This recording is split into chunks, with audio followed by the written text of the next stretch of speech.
మాధవరెడ్డి ఒక్క వాస్తవమే మీరు నాకు కాదన్నా, నేను మాధవరెడ్డి చెప్తున్నాను. శ్రీనివాస్ మాధవరెడ్డి మంది పొట్ట కొట్టొద్దు తమ్మి అని చెప్పండి. ఆయన మంది పొట్ట కొట్టాలనే ఆలోచన కాదు, కానీ ఒక్క మాట చెప్తాను. మాధవరెడ్డి ఒకటి మాత్రం వాస్తవం ఏంటంటే, మన దాంట్లో కూడా శ్రీమంతులు సిరిమంతులు రాజకీయంగా ఆధిపత్యం చేసేవాళ్ళు మన అణగారిన వర్గాలను పేదరికలను తొక్కుతురు అనేది, మనల దొక్కుతురు మిగతా కులాలను దొక్కుతురు అనేది వాస్తవం, జగమెరిగిన సత్యం. అయితే దాన్ని ఆధారంగా చేసుకొని మిగిలిన వర్గాలు ఈ అగ్రకులం అని చెప్పి అహంకారం అని చెప్పి రెడ్లను అందరినీ నిందించడం కూడా తప్పు. ఎందుకంటే ఇప్పుడు మీరు అన్నట్టు ఫార్మాస్యూటికల్ కంపెనీలున్నా, 43 మంది ఎమ్మెల్యేలున్నా, ముఖ్యమంత్రి రేవంత్ రెడ్డి అయినా, లేకపోతే రాష్ట్రపతి నీలం సంజీవ రెడ్డి, దివంగత నీలం సంజీవ రెడ్డి అయినా కానీ ఏ పేద రెడ్లో కొలగలేదు. అట్లనే బీసీలలో కూడా ఉండు. నువ్వు 30 ఏళ్ల నుంచి ఉద్యోగం చేస్తున్నావు, నేను 34 ఏళ్ల నుంచి ఉద్యోగం చేస్తున్నా. నేను ఇక్కడే ఉన్నా, నువ్వు అక్కడే ఉన్నావు. మరి ఎవడు పైకి పేద రెడ్ల గురించి నేను ఆమరణ ఆర్థిక చేస్తా. పేద రెడ్ల సమస్యల మీద నేను ఆమరణ. మాధవరెడ్డి నేను బీసీలకు వ్యతిరేకం అంటలేడు కదా, బీసీలకు వ్యతిరేకం అంటలేడు ఆయన. మాధవరెడ్డి కూడా అంటలేడు కదా. ఇప్పుడు బలిసిన రెడ్లతోటి పేద రెడ్లకు అన్యాయం జరుగుతుందని ఒప్పుకుంటున్నారు. అవును, మరి ఒప్పుకుంటున్నప్పుడు పేద బీసీల మీద, బక్క బీసీల మీద, బడుగుల మీద కోర్టుకెళ్లి ఇలా బీసీ జీవితాలతో ఆడుకోవచ్చునా? మాధవరెడ్డి గారికి చెప్పుడు నాకు చెప్పేది కాదు, మాధవరెడ్డికి చెప్పిన సమాజానికి తెలిసిందంటే ప్రతి ధనిక రెడ్డికి దరిద్రపు రెడ్డి చుట్టం కాడు. దరిద్రపు రెడ్డి ఎప్పుడు చుట్టం అంటే ఓటు అవసరం ఉన్నప్పుడే చుట్టం, ఓటు అవసరం ఉన్నప్పుడే చుట్టం. కాబట్టి ఇప్పుడు మీరు అందరినీ ఒకే ఘాట్ల కట్టి నిందించడం కూడా కరెక్ట్ కాదు. ఒకటి మాత్రం, మాధవరెడ్డి గారు బీసీ రిజర్వేషన్ల మీద పిటిషన్ వేయడం కరెక్టా కాదా? ఫస్ట్ సూటిగా చెప్పు, ఇదంతా వద్దు, దొంగ తిరుగుడు వద్దు. మాధవరెడ్డి గారు బీసీ రిజర్వేషన్ అడ్డుకుంటూ హైకోర్టులో పిటిషన్ వేసింది తప్పా కాదా? ఆయన బీసీ రిజర్వేషన్ పిటిషన్ చదవన్నా, ఏ భరతన్ అడుగు చెప్తాడు ఆయన. ఇప్పుడు మాధవరెడ్డి గారు ఇప్పుడు ఇవాళ హైకోర్టులో ఉన్నారా? మీరు కోర్టు లోపల ఇప్పుడు 8వ తేదీన విచారణ అని చెప్పారు కదా. ఇప్పుడు ఆలోపు నోటిఫికేషన్ ప్రభుత్వం అయితే ముందుకు వెళ్లే అవకాశమే కనిపిస్తుంది. ఆల్రెడీ జడ్పీ చైర్మన్స్ కూడా అనౌన్స్ చేశారు ఎక్కడెక్కడ ఏంటి అని చెప్పి. సో మీరు పిటిషన్, సో ఇప్పుడు మీ పిటిషన్ లో మీకు ఒక ఆరోపణ ఏంటంటే, మీకు వాదించడానికి ఇట్లా అడ్వకేట్స్ ఎట్లా వస్తున్నారు, డబ్బులు ఫండింగ్ ఎక్కడి నుంచి వస్తుందని చాలా మంది తెలుసుకోవాలనుకుంటారు. ఏమైనా అజ్ఞాత శక్తులు కట్టింగ్ అక్రాస్ ఆల్ పార్టీస్ నుంచి సపోర్ట్ ఉంది, ఆల్ పార్టీస్ లో ఉన్న అప్పర్ క్యాస్ట్ సెక్షన్ నుంచి మీకు సపోర్ట్ ఉంది అంటారు, నిజమేనా సార్? నాకు ఏ రాజకీయ పార్టీతో సపోర్ట్ లేదు. నా శక్తి మీద నేను లాయర్ పెట్టుకున్నా, నా శక్తి మీద కొట్లాడుతున్నా. నేను ఆర్థికంగా నేను కాదు, నా శక్తి ఏందో నాతో పాటు తెలంగాణ ఉద్యమంలో అందరూ తెలుసు. నేను ఈ రోజు కొత్తగా ఉద్యమాలు చేస్తలేను, నేను ఈ రోజు కొత్తగా రోడ్ల మీద ఉన్నాను కాదు. నేను 2004 నుంచి వెళ్ళే తెలంగాణ ఉద్యమంలో ఉన్నాను. ఆ రోజు నుంచి ఆర్థిక శక్తి ఉన్నోన్నే. శక్తి లేదు ఇన్ని మీటింగ్ పెడుతున్నా సార్, ఇన్ని బహిరంగ సభలు పెడుతున్నామా, ఇన్ని కార్యక్రమాలు చేస్తున్నామా? ఎవరో ఊహించుకొని తప్పాడో ఆరోపణలు బురద వెళ్తామంటే ఎట్లా సార్? ఫ్యూచర్ లో మీరు కంటెస్ట్ చేసే ఆలోచన ఉందా ఎన్నికల్లో? ఏ సార్ మీరు ఎన్నికల్లో ఫ్యూచర్ లో పోటీ చేసే అవకాశం ఉందా, ఎంపీ గానీ ఎమ్మెల్యే గానీ? అవకాశం ఉందా? అందుకనే అడుగుతున్నా. ఎందుకంటే మన ఫ్యూచర్ లో మీరు ఎన్నికల్లో నిల్చుంటే బీసీ ఎస్సీ బీసీలు అయితే వేరు, ఎందుకంటే సరే ఎస్సీ ఎస్టీ 60% మంది బీసీలకు వ్యతిరేకంగా పోయినావు కదా, రేపు నిలబడి తెలుస్తుంది. సేననా ఈ తప్పుడు ఆరోపణలు నేను 100% బీసీలతో ఓట్లు వేయించుకుంటా సార్, వాళ్ళకి సేవ చేస్తా. వింటున్నారు మా బీసీలు అంతా వింటున్నారు, మా బీసీలు అంతా వింటున్నారు. బీసీలు ఏం బానిసలు కాదు, బీసీలు ఎడ్డోళ్ళు గుడ్డోళ్ళు కాదు, ఎవరు బీసీలు ఏం తెలివి తక్కువ. మీరు మున్నూరు కాపులు బీసీలకు వచ్చినప్పుడే నువ్వు మాట్లాడలేదు, నువ్వు ఎట్లా మాట్లాడతావన్నా? మున్నూరు కాపు 1976 లో తెలిసి జాజు శ్రీనివాస్ గౌడ్ గారు ఆంధ్రప్రదేశ్ ఎప్పుడు వచ్చింది సార్?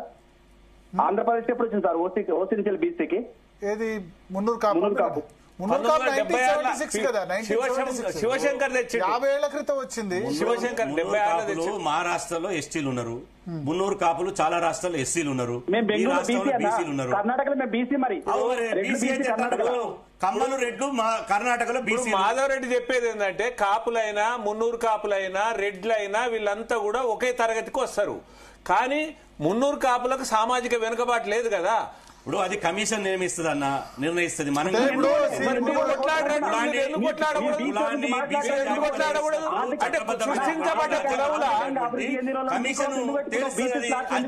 చేర్చలేదని ఏ కులమైనా సృష్టించబడ్డ కులం, పిలువబడ్డ కులం. చర్చ పక్కదారి పట్టొద్దు. రవీందర్ రెడ్డి గారు 40 సంవత్సరాల పిటిషన్ ఉపసంహరించుకుంటావా లేదని అడ్వైజ్ చేస్తావా చేయవా? మాధారెడ్డి గారు ఒక్క నిమిషం. మాధారెడ్డి గారు, మున్నూరు కాపు ఒక్క కులాన్ని మీరు ఎందుకు టార్గెట్ చేస్తున్నారో అర్థమైతలేదు. వ్యవసాయం ప్రధాన వృత్తి వాళ్ళది. దానిలో కూడా చాలా మంది ఇప్పుడు అన్ని కులాలు వెనుకబడిన వాళ్ళు ఉన్నట్టే మున్నూరు కాపుల్లో కూడా వెనుకబడిన వాళ్ళు ఉన్నారు. ఆంధ్రాలో కూడా ఉత్తరాంధ్రలో ఉన్న వాళ్ళు, ఉత్తరాంధ్రలో ఉన్న కాపులు బీసీలో ఉన్నారు కదా, సేమ్ అట్లే ఉన్నారు ఇక్కడ. భరత్ గారు కాపు బలిజా తెలుగా ఉంటుంది. అక్కడ తూర్పు కాపు ఉత్తర కాపులు వీళ్ళు కర్ణాటకలో బీసీలు లేరా? అవును, అందుకనే మరి మున్నూరు కాపులు కూడా ఉన్నారు. మరి అట్లనే రెడ్లు కూడా బీసీలు అవుతారు. బీసీలు అయితే బీసీ ప్రయోజనాలను ఎట్లా దెబ్బతీస్తారు? అట్లంటే ఇంకొకటి కాపు బలిసి రెడ్డి అవుతాడు అంటారు కదా, కాపు బలిసి రెడ్డి అయిన వాళ్ళు కూడా ఉన్నారు. కాపులు కూడా కొద్దిమంది రెడ్లు అనేది టైటిల్. భరత్ గారు రెడ్లు ప్రతి ఒక్కరు యాదవులు కూడా పెట్టుకుంటారు. భరత్ గారు మీరు ఒక మాట వినట్లేదు ఇక్కడ. ఒక మాట వినట్లేదు. చెప్పండి. 1992లో ఇందిరా సహాని ఏదైతే కేసు ఉందో ఆ రోజు స్పష్టంగా ఏం చెప్పారు? ఎవరైనా ఆర్థిక పరంగా ఉంటే ఆర్థిక పరంగా లేని వాళ్ళకి మాత్రమే రిజర్వేషన్ అన్నారు. ఇప్పటి కూడా రిజర్వేషన్ మీనింగ్ చెప్పండి. కేవలం కులాలకు ఇస్తారా, ఆర్థిక పరంగా లేని వాళ్ళకి ఇస్తారా? మీలాంటి వాళ్ళు నాలాంటి వాళ్ళు ఉంటారనే బాబాసాహెబ్ అంబేద్కర్ రాజ్యాంగంలో రిజర్వేషన్ ఒక నిర్వచనం చెప్పిండు. రాజ్యాంగం యొక్క నిర్వచనం సామాజికంగా సాంఘికంగా వెనుకబడి వివక్షతకు గురైనటువంటి కులాల యొక్క సామాజిక హోదా పెంచి వాళ్ళ ప్రాతినిధ్యం పెంచి సమానత్వం రావడానికి రిజర్వేషన్ పెట్టిర్రు. ఇవాళ ఎకనామికల్ గా వీకర్ సెక్షన్ అవుతుర్రో ఆర్థికంగా వెనుకబడిన వాళ్లకు అంబేద్కర్ గారు ఒక మాట చెప్పిండు, వాళ్ళకు రుణాలు ఇవ్వండి, సంక్షేమ పథకాలు ఇవ్వండి, చేయితనివ్వండి. ఎలాంటి ఆర్థికంగా ప్రభుత్వాలు చేయితనిచ్చినా పర్వాలేదు.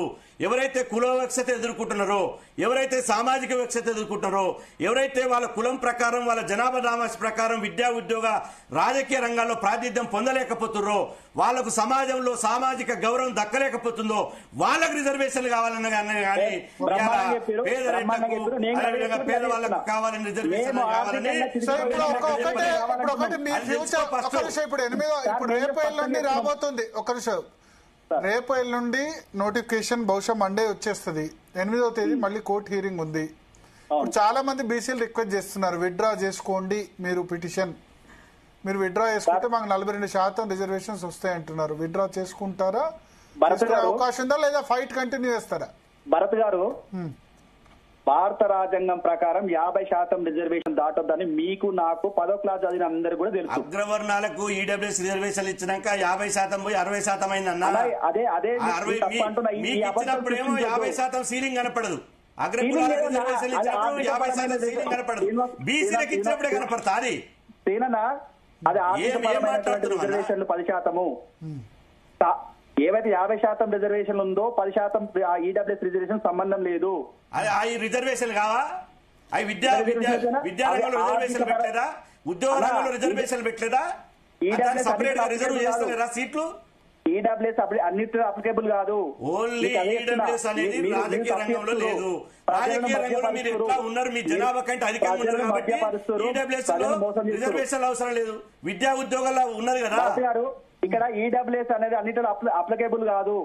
కేవలం ఎంట్రీ ఎగ్జామ్స్ మాత్రమే అప్లికేబుల్. ఇది తెలియకుండా మాట్లాడకుండా అట్లా కాదు. నువ్వు రేపు బషీర్బాబు ప్రెస్ క్లబ్ రా, నేను వస్తా. ఈడబ్ల్యూఎస్ రిజర్వేషన్ల ద్వారా ఎంత మంది అగ్ర కులాలు జాబులు పొందిరో నేను లెక్క తీసుకొని వస్తా. ఎంట్రన్స్ ద్వారా అంటున్నావు కదా. ఈడబ్ల్యూఎస్ 10% రిజర్వేషన్ ఎక్కడ దాకా అప్లికబుల్ అయితే తెలుసా మీకు ఇంతకు? ఇప్పుడు ఈడబ్ల్యూఎస్ రిజర్వేషన్ల ద్వారా టీచర్ పోస్టులు దక్కినాయా లేదా? డాక్టర్ పోస్టులు దక్కినాయా లేదా, ఈడబ్ల్యూఎస్ వచ్చిన తర్వాత ప్రజల పొందిన మొదలు ఎట్లుంటది? గ్రూప్ 1 పోస్టులు దక్కినాయా లేదా? అరే చిన్న పిల్లవాడిని చెప్పినట్టు చెప్తేట్లన్నా సమాజాన్ని తప్పుదో ఈడబ్ల్యూఎస్ వచ్చిన తర్వాత ఈ వర్గాలకు న్యాయం జరిగింది అనేది వాస్తవం. ఉద్యోగాలు వస్తున్నాయి వాస్తవం అది. మరి అది ఎంట్రీ అంటున్నాడు. ప్రమోషన్ అంటే ఇప్పుడు ఈయన ఎవరు నడిపిస్తారో అర్థమవుతుంది. ప్రమోషన్ లో ఈడబ్ల్యూఎస్ ఉండదు, గుర్తుపెట్టుకోండి. ప్రమోషన్ మాకు కూడా లేవు. బీసీలకు కూడా లేవు కదా. బీసీలకు కూడా ప్రమోషన్ రిజర్వేషన్ లేవు, అది తెలుసుకో. బీసీలకు కూడా లేవు ప్రమోషన్లు. అవునన్నా, బీసీలకు కూడా లేవు ప్రమోషన్లు. ఇంప్లిమెంట్ కాదు. ఈడబ్ల్యూఎస్ అనేది కేవలం ప్రవేశం మాత్రమే, కంప్లీట్ ఇంప్లిమెంట్.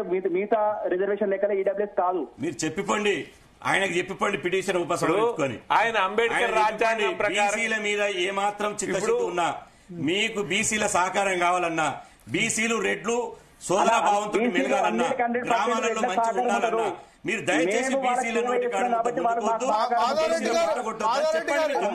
మాధారెడ్డి గారు ఒకటి ఏమంటారంటే, శ్రీనివాస్ గౌడ్ గారు చెప్పేది ఏంటంటే, ఒక పాయింట్ ఏమంటారంటే, మీ వల్ల బీసీలకు రెడ్లకు మధ్య ఊర్లో వైషమ్యం వచ్చే అవకాశం మండల కమిషన్ ఏమైందో తెలుసు అంటున్నారు.